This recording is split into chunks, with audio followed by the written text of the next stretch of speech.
বছৰ বছৰ ধৰি এখন নাৱেই সাৰথি আছিল প্ৰায় 30,000 মানুহৰ। সেই নাওখনতেই বাইচাইকেল অথবা বাইকখন লৈ ইপাৰ সিপাৰ হৈছিল। যদি কোনো ৰোগীক চিকিৎসালয়লৈ নিবলগীয়া হৈছিল, অৰ্থাৎ যদি গাড়ীৰে কোনো এজন ৰোগীক নিবলগীয়া হৈছিল, তেতিয়াহ'লে চিকিৎসালয়লৈ তেওঁলোকৰ দূৰত্ব আছিল প্ৰায় 20 পৰা 25 কিলোমিটাৰ।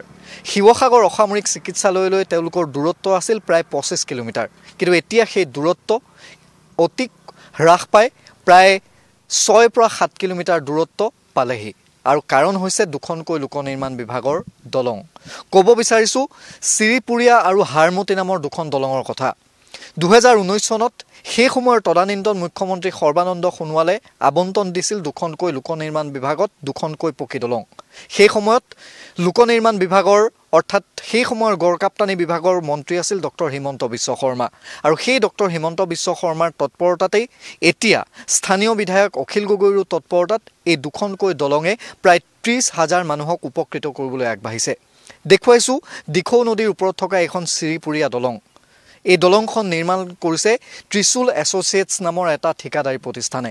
প্ৰায় 16 কোটি 90 লাখ আবণ্টনেৰে এই দলংখনৰ কাম প্ৰায় 90% সম্পূৰ্ণ হৈছে। উদ্বোধন কৰিবলৈ এতিয়াও বাকী, কিন্তু অহা যোৱা প্ৰায় আৰম্ভ হৈছে।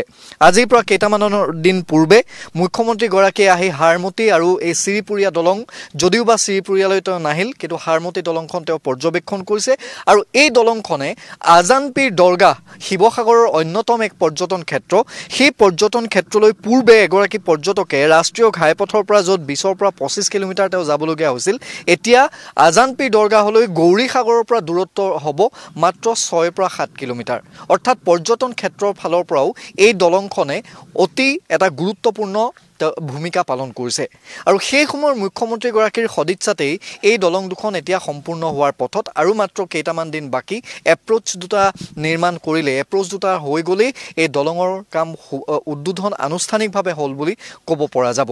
এতিয়া প্ৰসংগ হৈছে যে অৰ্থনৈতিকভাৱে চিৰিপুৰীয়া, নকটানি, বলিয়াঘাট, বোকাবিল, শান্তিপুৰ আদি অঞ্চলৰ প্ৰায় 30,000 মানুহক কেনেকৈ উপকৃত কৰিব, এই দলং দুখনে অৰ্থনৈতিকভাৱে কেনেধৰণে সহায় কৰিব বা পৰ্যটন ক্ষেত্ৰত কেনেধৰণে সহায় কৰিব, এই কথাবোৰ পাতিবলৈ আমাৰ সৈতে আটাচু আৰু আছুৰ দুজনকৈ প্ৰতিনিধি আছে। মই প্ৰথমতে বিমল ফুকন আছে, আটাচুৰ প্ৰতিনিধি, মই অকণমান তেওঁৰ ওচৰলৈ আহিছোঁ।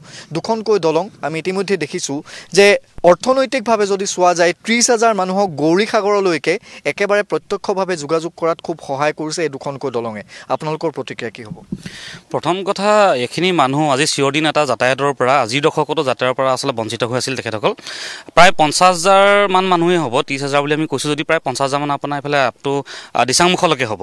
গতিকে এই মানুহখিনি আচলতে সুন্দৰকৈ উপকৃত হ'লে এই দলংখনৰ যোগেদি যোগাযোগ ব্যৱস্থাটো অতি উন্নত মানৰ হ'ল তেখেতসকলৰ কাৰণে। আৰু আটাইতকৈ ডাঙৰ কথাটো হ'ল ইয়াত এটা দুগ্ধ উদ্যোগ আছে তেখেতসকলৰ। আমি যদি আজি শিৱসাগৰ জিলাখনত যদি ভাল গাখীৰ বা ভাল দৈ লাগে, তেনেহ'লে এই নকটানি বা বোকাবিল অঞ্চলটো আমাৰ কাৰণে প্ৰধান আহিলা হিচাপে আমি গণ্য কৰোঁ। গতিকে এই উদ্যোগটো আজিৰ তাৰিখত তেখেতসকলে যিটো কষ্টৰে পাৰ নাওখনেদি তেখেতসকলে দৈ টেকেলি লৈ যায় আৰু যথেষ্ট নষ্ট হয়, যিটো কষ্টৰে লৈ যায়, বহুত ৰিক্সত লৈ যায়। গতিকে সেই বস্তুখিনি আজি তেখেত উজু হ'ল। আৰু এই যিটো দুগ্ধ উদ্যোগটোৱে অন্ততঃ নকটানি বা বোকাবিল অঞ্চলত বহু পৰিমাণে উপকৃত কৰিব। আৰু আজানপীৰৰ কথা আপুনি কৈছে ইতিমধ্যে, কাৰণ আজানপীৰৰ যি উদ্যোগ বা যি পৰ্যটন উদ্যোগে এই দলংখনৰ ক্ষেত্ৰত বহুত সহায় কৰিব।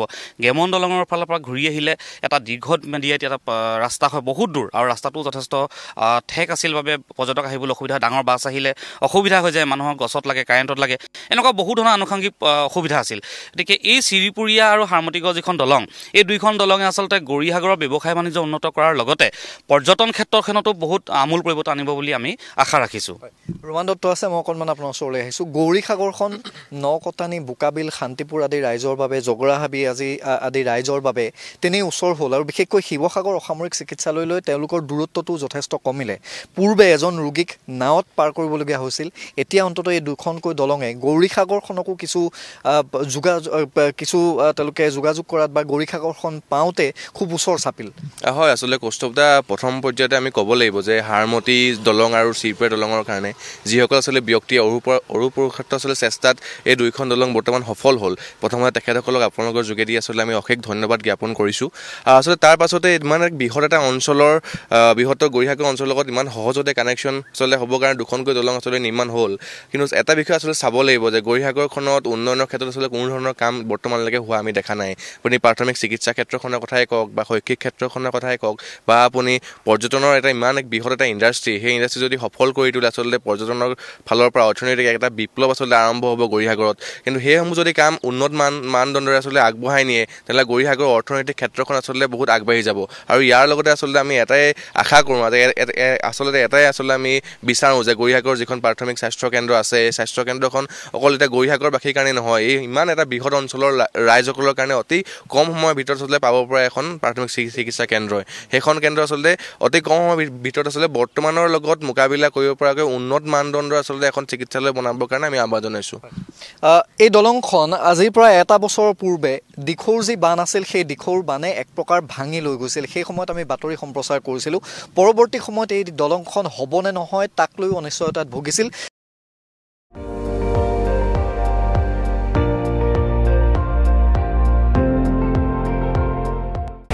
আপুনি চাই আছে ND24 সৰ্বশ্ৰেষ্ঠ নহয় সৰ্বোত্তমৰ দৌৰ